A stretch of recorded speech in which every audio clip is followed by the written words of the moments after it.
चलिए आज फिर मैं आपके सामने एक और टॉपिक लेके आई हूँ जिसका नाम है नैतिक विकास का सिद्धांत। अब आप कहेंगे कि इसके ऊपर तो कल एक और मैं वीडियो बना चुकी हूँ, लेकिन उस वीडियो में और इस वीडियो में क्या डिफरेंसेस हैं कि जो मैंने कल वाली वीडियो बनाई थी वो पर्टिकुलर लॉरेंस कोहलबर्ग के ऊपर थी। उसमें मैंने आपको बताया था कि ये एक सिद्धांत कहाँ से लिया गया है और जो लॉरेंस कोहलबर्ग थे वो किससे इंस्पायर होकर उन्होंने नैतिक विकास का सिद्धांत दिया था। तो आज हम थोड़ा सा डिस्कशन करेंगे कि जो जिन प्याजे जी हैं, जिन प्याजे जी ने अपने सिद्धांत में क्या कहा है या लॉरेंस कोहलबर्ग ने अपने सिद्धांत में क्या कहा है, जिन प्याजे जी के सिद्धांत कब स्टैब्लिश हुआ और कोहलबर्ग का कब हुआ, इन दोनों की डेट या किसने, जिन प्याजे ने किस बुक में अपना नैतिक विकास के सिद्धांत के बारे में बताया है और कोहलबर्ग ने किस बुक में बताया, उनकी कितनी अवस्थाएं हैं और कोहलबर्ग की कितनी अवस्थाएं, इन सब के बारे में आज हम थोड़ा सा डिस्कशन करेंगे। चलिए तो स्टार्ट करते हैं टाइम वेस्ट ना करते हुए। हमारा जो आज का टॉपिक है वो है नैतिक विकास का सिद्धांत। अब नैतिक विकास मैंने कल बता दिया, नैतिक विकास होता क्या है। नैतिक विकास वही होता है जब बच्चे में समझ आ जाती है कि अच्छा क्या है, बुरा क्या है और क्या सत्य है क्या असत्य है। जब वो अपने नैतिक कर्तव्य, नैतिक मूल्यों के बारे में जानना, उनको समझना और अपने अंदर उनको अर्जित करना शुरू कर देता है। अब इसके बारे में जानेंगे कि जीन प्याजे जी क्या कहते हैं। सबसे पहले मैंने लिखा है जीन प्याजे और यहाँ लिखा है मैंने लॉरेंस कोहलबर्ग। अब इन दोनों में क्या डिफरेंसेस है, अब हम इसके बारे में थोड़ा सा ब्रीफ में समझेंगे। देखिए, अगर हम बात करें तो नैतिक विकास का सिद्धांत जिन प्याजे जी ने भी दिया है और लॉरेंस कोहलबर्ग ने भी दिया है। कल मैंने आपको बताया था कि अगर आपके सामने ये क्वेश्चन आए कि जिन नैतिक शिक्षा या नैतिक विकास का सिद्धांत सबसे पहले किसने दिया, किसके द्वारा प्रतिपादित हुआ, तो मैंने आपको बताया था जिन प्याजे। जिन प्याजे क्यों बताया था, देखिए जो लॉरेंस कोहलबर्ग है उनका जो सिद्धांत आया था नैतिक विकास का सिद्धांत वो 1969 में आया था और जिन प्याजे ने जो सिद्धांत दिया था 1928। तो आप दोनों ईयर्स के डिफरेंस समझ में आ रहा होगा कि ये पहले है और ये बाद में। तो इसलिए कहा जाता है कि नैतिक विकास का जो सिद्धांत है जिन प्याजे ने दिया था, इसको आधार मानते हुए कोहलबर्ग ने इसमें कुछ परिवर्तन किए हैं और उसको एक अपना उन्होंने एक नैतिक विकास का सिद्धांत प्रतिपादित किया। दोनों का ईयर आपको पता चल गया कि जो जिन प्याजे का ईयर है वो 1928 में है, इस वर्ष में किया गया, और लॉरेंस कोहलबर्ग का 1969 1988 और 1969। क्लियर? इसलिए बोला जाता है कि जो सबसे पहले जो नैतिक विकास का सिद्धांत दिया है वो जिन प्याजे जी ने दिया है। अब इसके बाद बात करते हैं कि कौन सी बुक है जिसमें इन्होंने नैतिक विकास के सिद्धांत के बारे में बताया है। तो जिन प्याजे जो थे उन्होंने अपनी the moral judgement of child, ये इन्होंने बुक लिखी है। उसमें इन्होंने बच्चे के बारे में बताया, उसके नैतिक गुणों के बारे में, नैतिक विकास के बारे में बताया। ये जो बुक आई थी उनकी 1932 में आई है। क्लियर? अब बात करें अगर हम लॉरेंस कोहलबर्ग की, तो लॉरेंस कोहलबर्ग ने the psychology of moral development, इसमें बच्चे के नैतिक विकास के बारे में बताया है। ये उन्होंने स्टैब्लिश की थी 1981। क्लियर हुआ कि जो जिन प्याजे जी की बुक है, कई बार पूछ लिया जाता है the moral judgement of child किसके द्वारा लिखी हुई बुक है, तो आप लिखेंगे जिन प्याजे। और पूछा जाता है कि the moral judgement of child ये किस सन में स्टैब्लिश की गई है, किस सन में इसको प्रस्तुत किया गया, ये है 1932 में। और ऐसे ही अगर बात करें कि आपसे अगर पूछा जाए the psychology of moral development ये किसने लिखी है, तो आपका जवाब होना चाहिए लॉरेंस कोहलबर्ग। और इन्होंने कब इसको लिखा था, कब इसको ये छपी थी 1981 में, 1981 में। क्लियर है? अब इसके बाद हम अगर बात करें तो अगर हम इसके बारे में बात करें तो आगे की, अब एक चीज याद रख लेना, दोनों में आपका कॉमन दिखेगा मॉरल, ठीक है, लेकिन इसमें अगर जज किया गया, आप ऐसे याद रखना कि जिन प्याजे जैसे जज, जिन प्याजे ने तो जज किया है, ठीक, और लॉरेंस ने क्या किया है, डेवलप किया है। क्लियर। जिन प्याजे ने तो जजमेंट किया है, जज, और लॉरेंस ने डेवलपमेंट। क्लियर है। अब इसके बाद अगर हम बात करें तो कई बार क्वेश्चन दिया जाता है कि जिन प्याजे के नैतिक विकास के सिद्धांत में कितनी अवस्थाएं हैं, तो कुछ बच्चे इसमें कंफ्यूज होकर के 4 भी बता देते हैं, लेकिन इनकी जो बेसिकली अवस्थाएं दी गई हैं वो केवल 2 हैं। क्लियर। इनकी पहली अवस्था जो दी गई थी परायत नैतिकता अवस्था है, स्वायत्त नैतिक अवस्था है। ये 2 ही इनके अवस्था हैं जो जिन प्याजे ने अपने नैतिक विकास के सिद्धांत में दी हैं। इसके बारे में हम अभी चर्चा करेंगे कि इन दोनों अवस्थाओं में उन्होंने क्या कहा है। क्लियर है। अब बात आई कि जिन प्याजे जी ने तो कितनी अवस्था दी है, कितनी? 2। अब यह बात आई कि लॉरेंस कोहलबर्ग ने फिर कितनी दी है? लॉरेंस कोहलबर्ग जी ने दी है 3 अवस्थाएं। अब पहले हम यहां तक एक बार रिवीजन कर लेते हैं कि हमने क्या पढ़ा है यहां तक। सबसे पहला क्वेश्चन क्या था कि नैतिक विकास का सिद्धांत किसने दिया है? तो सबसे पहले जिन प्याजे जी ने दिया था, उसके बाद लॉरेंस कोहलबर्ग ने उसको आधार मानकर उसमें कुछ परिवर्तन किया और अपना नैतिक विकास का सिद्धांत प्रतिपादित किया। अब दूसरा क्वेश्चन ये पूछता है कि सबसे पहले नैतिक विकास का सिद्धांत किसने दिया? तो आपको याद रखना है कि सबसे पहले नैतिक विकास का सिद्धांत जिन प्याजे जी ने दिया, उसके बाद लॉरेंस कोहलबर्ग ने दिया। क्यों? क्योंकि इनका जो ईयर है, जो सन है, 1928 में दिया और इन्होंने 1969 दिया।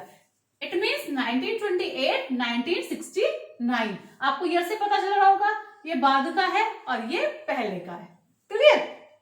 अब ये पूछा जाएगा कि कौन सी बुक में जिन प्याजे जी ने बच्चे के नैतिक विकास के बारे में चर्चा की है?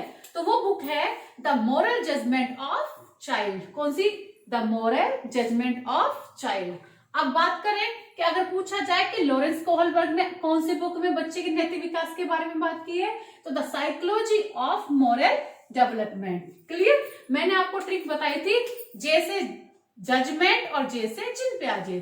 जजमेंट जिन प्याजे, जजमेंट जिन प्याजे। मतलब जिन प्याजे ने क्या किया था? जजमेंट किया था, और लॉरेंस कोहलबर्ग ने क्या था? डेवलपमेंट किया था। क्लियर। इसमें अगर पूछा जाए कि इन्होंने अपनी बुक को कब प्रतिपादित किया, कब स्टैब्लिश किया इसको? 1932 मतलब 1932 में, और उन्होंने 1981 1981। अब इसकी बात करें, इसके आगे की बात कि उसकी जिन प्याजे की कितनी अवस्थाएं हैं नैतिक विकास में? तो इनकी केवल 2 अवस्थाएं। कुछ बुक्स में 4 भी बताई गई हैं, लेकिन जो करेक्ट आंसर है वो है 2। क्लियर। अगर यही हम बात करें कि लॉरेंस कोहलबर्ग की कितनी अवस्थाएं? इनकी अवस्थाएं हैं 3। क्लियर। अब बात करते हैं कि इनकी कौन कौन सी अवस्थाएं। पहली है परायत, दूसरी है स्वायत्त। क्लियर। इसमें एज, परायत में क्या होता है? बच्चे की एज होती है 2 से 8 वर्ष। स्वायत्त में क्या होता है? बच्चे की एज होती है 9 से 13 वर्ष। यही अगर हम बात करें लॉरेंस कोहलबर्ग के नैतिक विकास के सिद्धांत में, तो इनकी अवस्थाएं 3 थी। सबसे पहले है पूर्व परंपरागत या पूर्व नैतिक स्तर 4 से 10 वर्ष, परंपरागत नैतिक स्तर 10 से 13 वर्ष, उत्तर परंपरागत नैतिक स्तर या आत्म अंगीकृत नैतिक मूल्य ये थी 13 से ऊपर। या मैंने इसलिए लगाया है, कुछ लोग इसे उत्तर परंपरागत नैतिक स्तर के नाम से जानते हैं, और कुछ जगह ये ऐसा लिखा होता है आत्म अंगीकृत नैतिक मूल्य की अवस्था, तो वो है आपकी 13 वर्ष से ऊपर। अब अगर हम बात करें कि इन्होंने तो केवल अपने विकास के इन्होंने 4 चरण बताए। कितने चरण बताए? 4, जिसमें सबसे पहला इन्होंने चरण दिया है एनामी चरण। जिन प्याजे जी ने 4 चरण बताए हैं और इन्होंने अपने 6 स्तर बताए। हर एक अवस्था में 2 स्तर है, तो टोटल 3 अवस्थाएं, तो कितने स्तर हो गए? 6। ये जो 6 स्तर है, मैंने इससे पहले वाली वीडियो में इनको डिस्क्राइब किया हुआ है ब्रीफ में। जिनको डाउट हो तो एक बार वहां से देख लीजिएगा।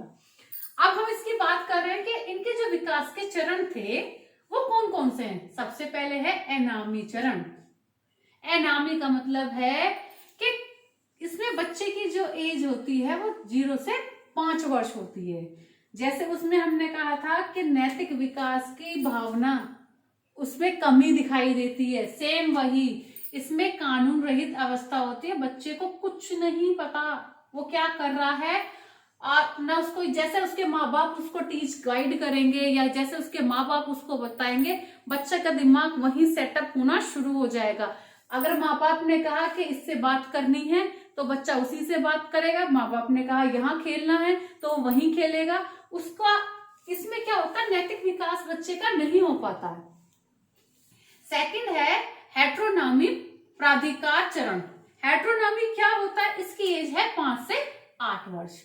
इसमें क्या होता है, बच्चे को पुरस्कार व दंड दोनों का, जैसे मैंने बताया था कल आपने जब मैंने इसकी आपको स्तर पढ़ाए थे तो उसमें आया था दंड व पुरस्कार की अवस्था। उसमें क्या था, बच्चे को डर होता है कि अगर मैंने गलत किया तो उसका भौतिक परिणाम क्या होगा, अगर मैंने किसी की बैग से कुछ चोरी की है तो टीचर मुझे पिटाई करेगी या मुझे डांटेगी, या मैंने घर में अपने से बड़े को कुछ गलत करा तो मेरे माँ बाप मुझे उस चीज के लिए डांटेंगे।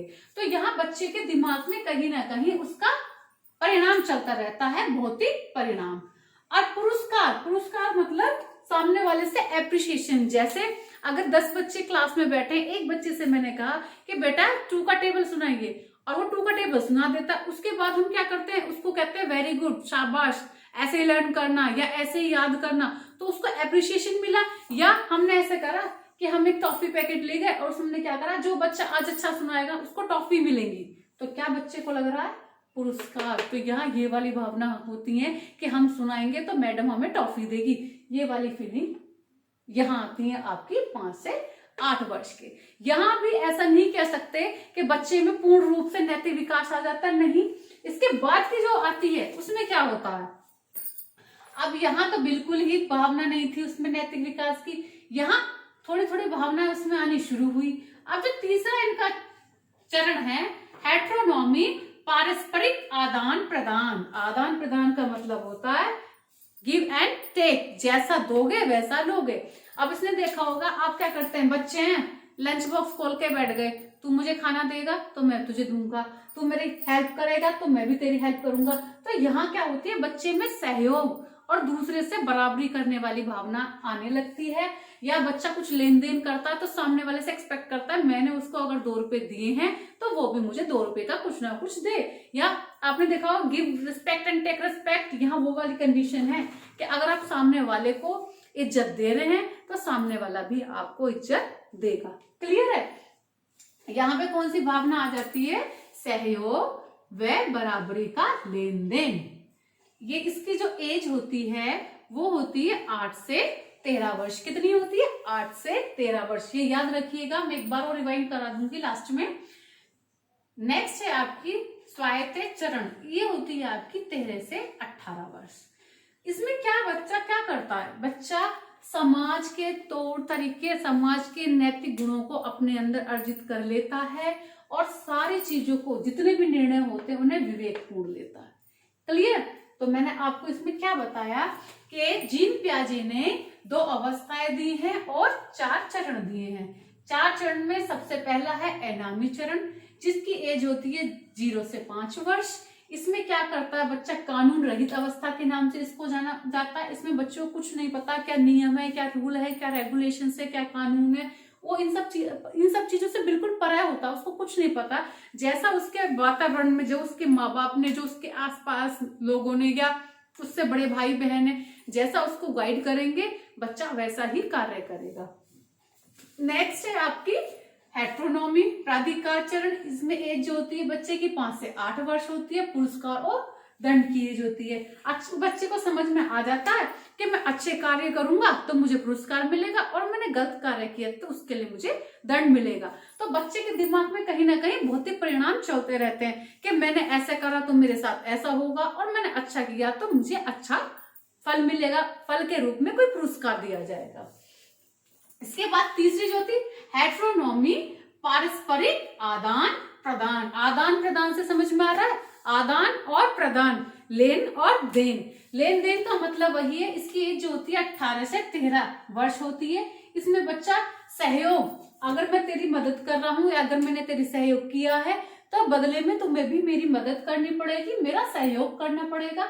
बच्चा बराबरी का स्तर देखना शुरू कर देता है और बच्चे में लेन देन की भावना आ जाती है। मैंने आपको दिया है तो आप भी मुझे उल्टा दीजिए।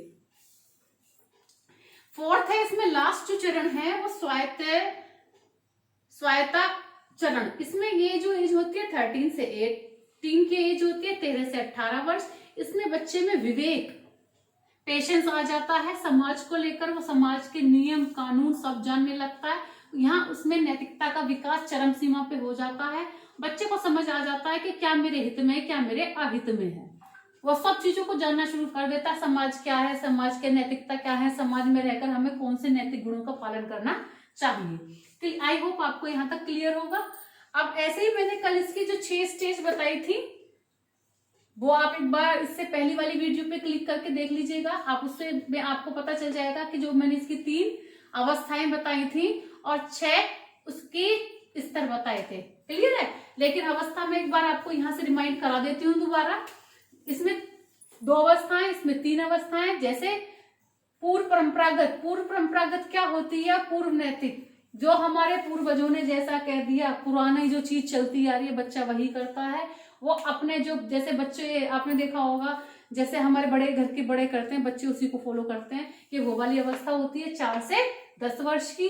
परंपरागत नैतिक स्तर, यहाँ बच्चे में सर्वाधिक नैतिक विकास होना शुरू हो जाते हैं। यहाँ बच्चे में जो हमारे आसपास के वातावरण में जो नैतिकता है बच्चा उसको अडॉप्ट करना शुरू कर देता है, अर्जित करना शुरू कर देता है। उत्तर परंपरागत नैतिक स्तर तथा आत्म अंगीकृत नैतिक मूल्य, यहाँ बच्चा चरम सीमा पे होता है। इसमें बच्चा क्या करता है? परंपरागत को सीखता है और समाज का एक हिस्सा बनना शुरू कर देता है और समाज के बारे में, यहाँ बच्चे में समाज के कल्याण की भावना आ जाती है। ठीक है, अब ये तो थी इसकी 2 ये अवस्थाएं और इसकी ये 3 अवस्थाएं। अब परायत नैतिकता का अवस्था और स्वायत्त नैतिकता अवस्था में क्या है? परायत में क्या होता है? यह है बच्चे की 2 से 8 वर्ष के बीच की अवस्था होती है। इसमें बालकों में नैतिकता का अभाव पाया जाता है। आप देखिए 2 से 8 वर्ष के बच्चे में क्या समझ होगी? कुछ भी नहीं। आज की डेट में तो फिर भी बच्चा थोड़ा सा आप समझेंगे एक्टिव ज्यादा होते हैं। पहले के टाइम में तो इतने एक्टिव नहीं होते थे। तो क्या होता था कि इन बच्चों में अधिकतर नैतिकता का अभाव पाया जाता था। नैतिकता का अभाव से इन द सेंस बच्चे खुद से तो कुछ समझ नहीं पाते कि हमें ऐसा करना चाहिए। अब जैसे घर में हमारे कोई मेहमान आता है तो हमारे माँ बाप क्या कहते हैं? चलो पानी दे दो। तो ये हमारी नैतिकता है। अगर कोई हमारे से बड़ा आया है तो हम क्या कहते हैं? पैर छुइए। तो ये नैतिकता कहाँ से सीखता था बच्चा? समाज में और अपने परिवार, माता पिता से या विद्यालय से। तो यहाँ उसमें क्या होता है? स्टार्टिंग में नैतिकता का अभाव कम पाया जाता है और धीरे धीरे जब वो चलने लगता है आगे की एज में, जिसको बोलते हैं स्वायत्त नैतिकता अवस्था, ये होती है 9 से 13 वर्ष की। इसमें क्या होता है? ये 9 से 13 वर्ष की बीच की अवस्था होती है।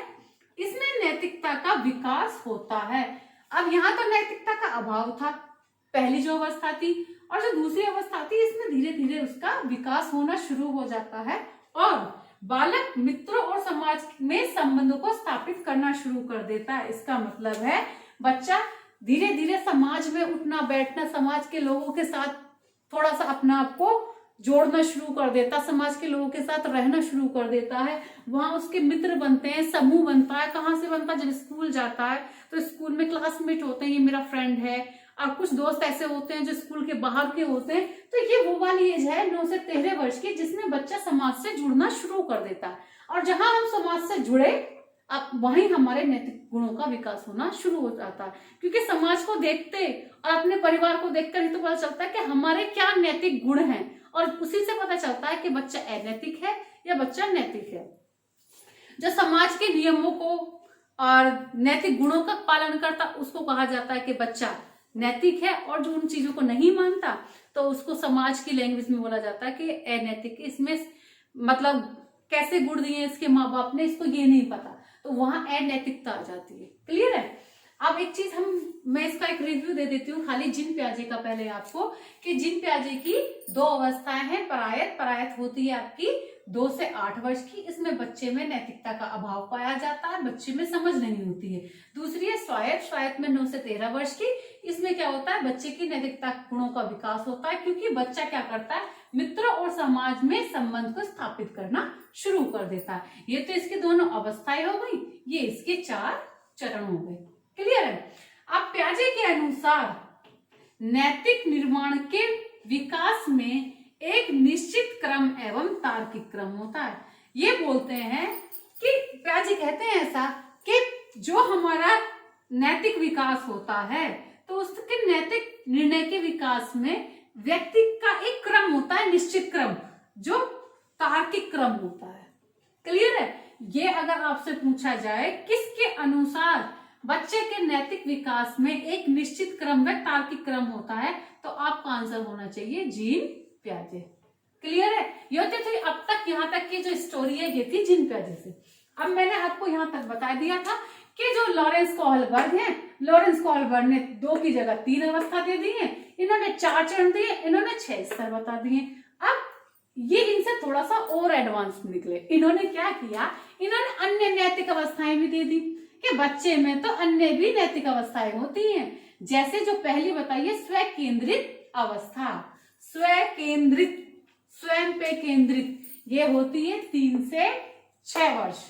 इसकी जो एज बताई है उन्होंने 3 से 6 वर्ष की बताई है। इसमें क्या होता है, बालक के लिए वही नैतिक होता है जो उसका आत्मकल्याण और उसके हित में हो।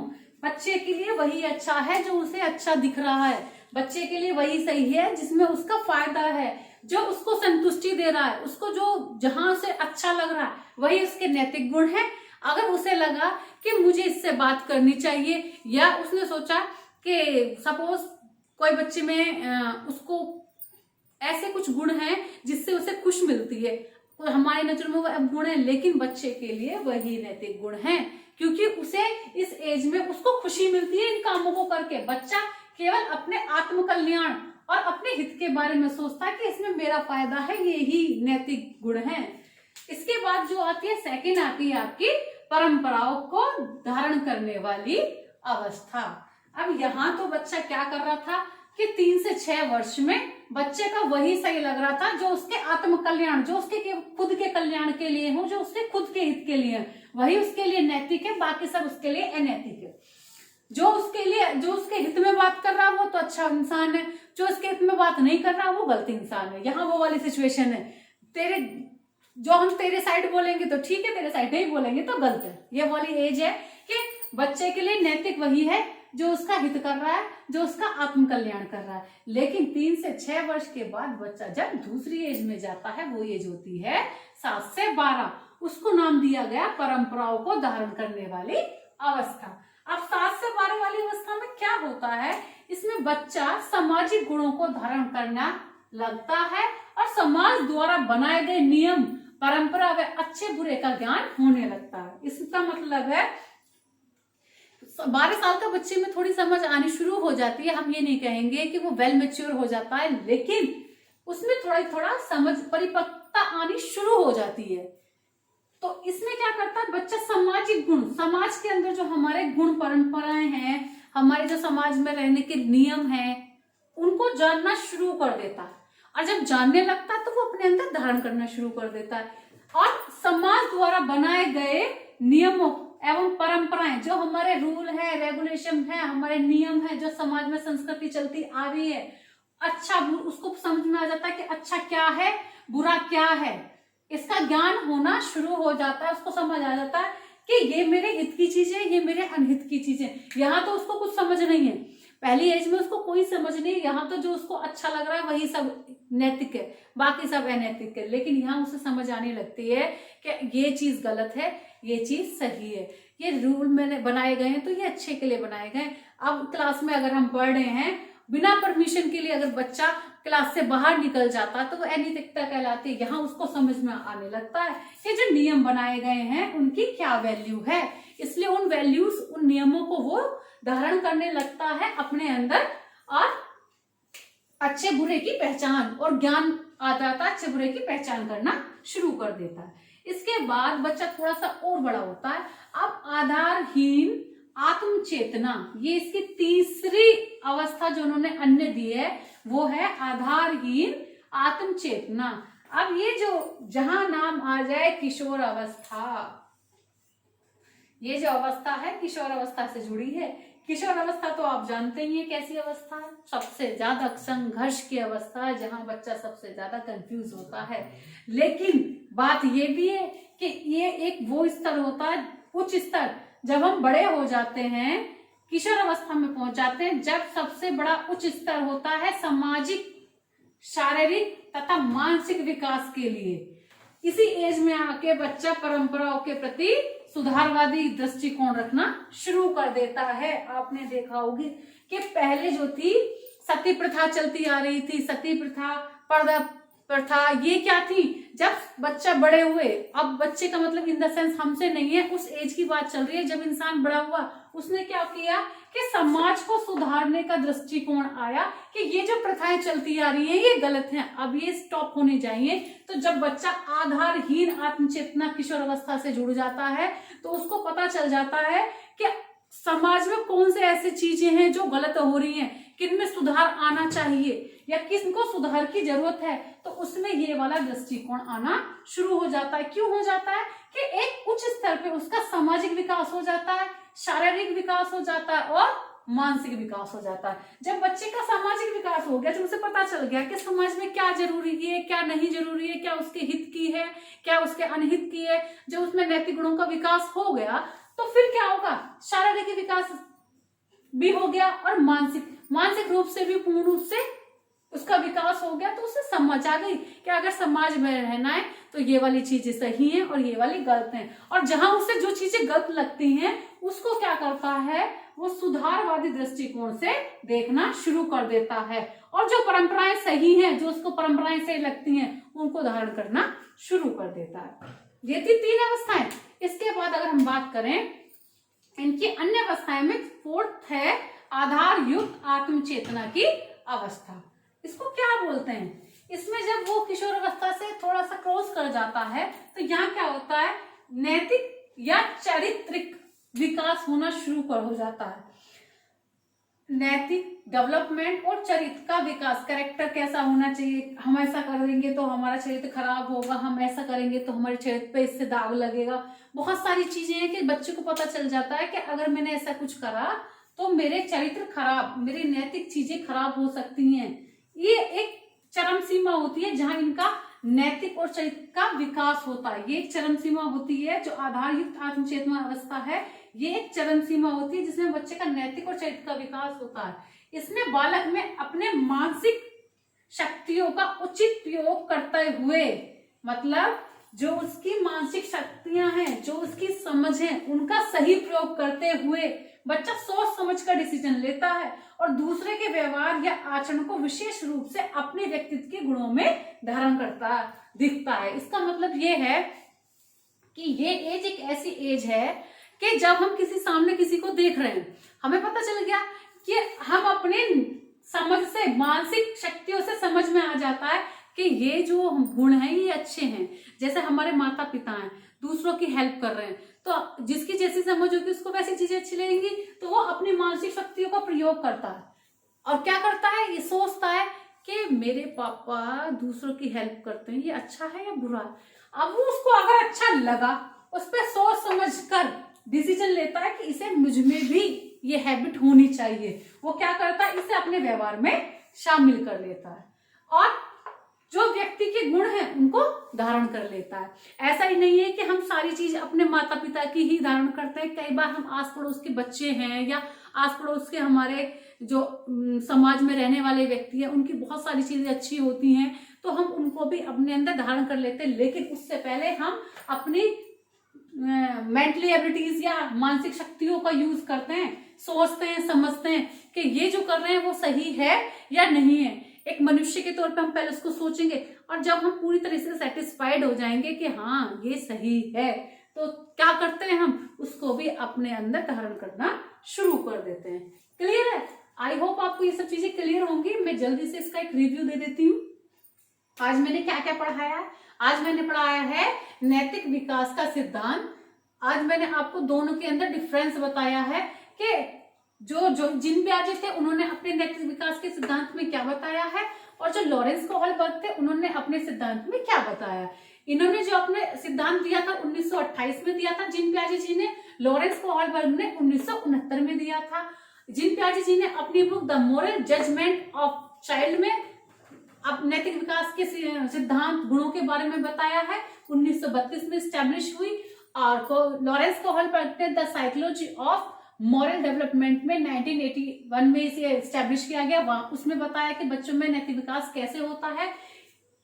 जो जीन पियाजे जी थे उन्होंने अपनी 2 अवस्थाएं बताई है, प्रायत और नैतिक अवस्था, दूसरी स्वायत्त नैतिकता अवस्था। इन्होंने अपनी 3 अवस्थाएं बताई है, पूर्व परंपरागत या पूर्व नैतिक स्तर, परंपरागत नैतिक स्तर, उत्तर परंपरागत नैतिक स्तर या आत्म अंगीकृत नैतिक मूल्य। ये इनकी 2 अवस्थाएं हैं, ये इनकी 3 अवस्थाएं। इसके बाद इन्होंने विकास के चरण बताए, इन्होंने विकास के चरण बताए, और लॉरेंस कोहलबर्ग ने 3 स्तर और 3 अवस्थाएं और 6 स्तर बताए। अपने तीनों स्तर में इन्होंने प्रत्येक स्तर में 2-2 अवस्थाओं के साथ साथ 2-2 स्तर को एक्सप्लेन किया है। इसके बाद हम बात करें तो उन्होंने विकास के 4 चरण दिए हैं, इन्होंने अन्य नैतिक अवस्थाओं को बताया है 4। ठीक है, इन्होंने 4 चरण कौन से बताए थे, एनामी चरण, हेट्रोनॉमी प्राधिकार चरण, हेट्रोनॉमी पारस्परिक आदान प्रदान चरण, स्वायत्तता चरण, ये इनके 4 चरण हैं। और इन्होंने क्या किया है, अपनी 3 अवस्थाओं के साथ साथ 6 स्तर बताते हुए अन्य अवस्थाएं भी बताई है 4, जिसमें सबसे पहली है स्व केंद्रित अवस्था जो 3 से 6 वर्ष की है। सेकंड है परंपराओं को धारण करने वाली अवस्था 7 से 12। तीसरी है आधारहीन आत्मचेतना, किशोरावस्था से जुड़ी है। इसके बाद है लास्ट आधार युक्त आत्मचेतना की अवस्था। क्लियर है। और इन्होंने एक बात और कही है, अगर आपसे पूछा जाए किसने कहा है कि व्यक्ति के नैतिक निर्णयों का विकास एक निश्चित क्रम और तार्किक क्रम में होता है, अगर ये क्वेश्चन आए तो आप आंख बंद करके बोल दीजिएगा जीन पियाजे जी ने कहा है कि व्यक्ति का जो नैतिक निर्णय का विकास होता है वो एक निश्चित क्रम और एक तार्किक क्रम के साथ होता है। क्लियर है। बस इतना याद रखना है, आपको कुछ याद नहीं रखना है कि जीन पियाजे ने जो दी है 2 अवस्थाएं दी हैं, जीन पियाजे ने 2 अवस्थाएं दी हैं, लॉरेंस कोहलबर्ग ने 3 अवस्थाएं दी हैं।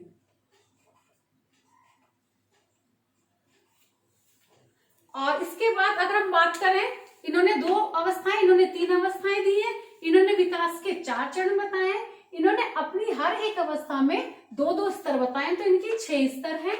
इन्होंने क्या किया है, एक अपनी डेफिनेशन दी है कि बच्चे का जो विकास होता है एक निश्चित क्रम और तार्किक रूप से होता है।